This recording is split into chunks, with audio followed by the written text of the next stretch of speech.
ఉంటే కూడా కతికేయాలి, లేదంటే రాత్రి ఇక్కడ వండుకోవాలి. మీ ఇష్టం, ఆప్షన్ ఇది వర్స్.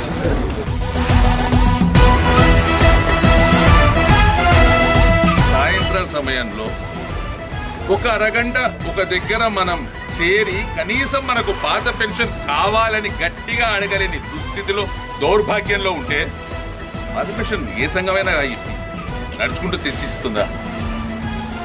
రాహుల్ గాంధీ గారు చెప్పారు, ప్రియాంక గాంధీ గారు చెప్పారు, ఉత్తమ్ కుమార్ రెడ్డి గారు చెప్పారు, రేవంత్ రెడ్డి అన్న చెప్పారు, భట్టి విక్రమార్క గారు చెప్పారు, ప్రతి ఒక్కరు మేనిఫెస్టోలో పెట్టారు. మనం ఓట్ ఫర్ ఓపీఎస్ ప్రతిజ్ఞ కూడా చేసినాం, చేసి గెలిపించుకున్నాం 15 స్థానాల్లో మిత్రులారా.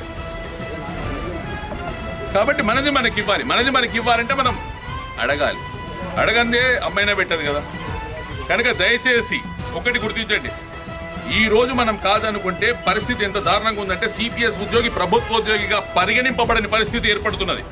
డిఏ ఏరియర్స్ 600 కోట్లు, 1000 కోట్లు, 2000 కోట్లు రిలీజ్ అయితే ఎన్ని కోట్లు మన డిఏ ఏరియర్స్ ఇన్స్టాల్మెంట్స్ పడ్డాయి చెప్పండి?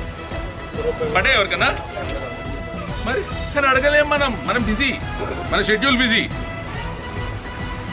ఈహెచ్ఎస్ లో రిటైర్ అయ్యే వరకు మనం కటింగ్ పోతుందట. రిటైర్ అయిన తర్వాత బేసిక్ లో 1.5% అంటే, చిన్న ఎగ్జాంపుల్ చెప్తున్నా, 60,800 ఉన్న ఒక వ్యక్తి మార్చి 30 గంట రిటైర్ అయ్యాను.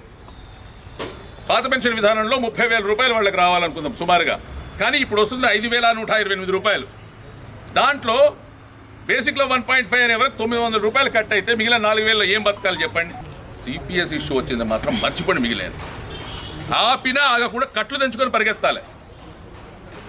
ఎందుకంటే అప్పుడు తిండి ఏ సంఘం పెట్టదు. మీ పెళ్ళాం పిల్లలకి మీరే తిండి పెట్టుకోవాలి.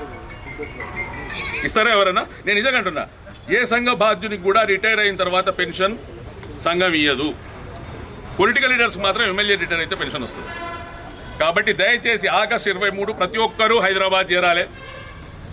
రోజు ఒక 5 నిమిషాలు టైం తీసుకొని మీ ఫోన్ డైరెక్ట్లో ఉన్న సిపిఎస్ వాళ్ళకి ఫోన్ చేయండి. వాళ్ళు నిద్రపోతుంటే లేపండి, నిద్ర నటిస్తుంటే ఇంకా ఎక్కువ ఫోన్ చేసి లేపండి.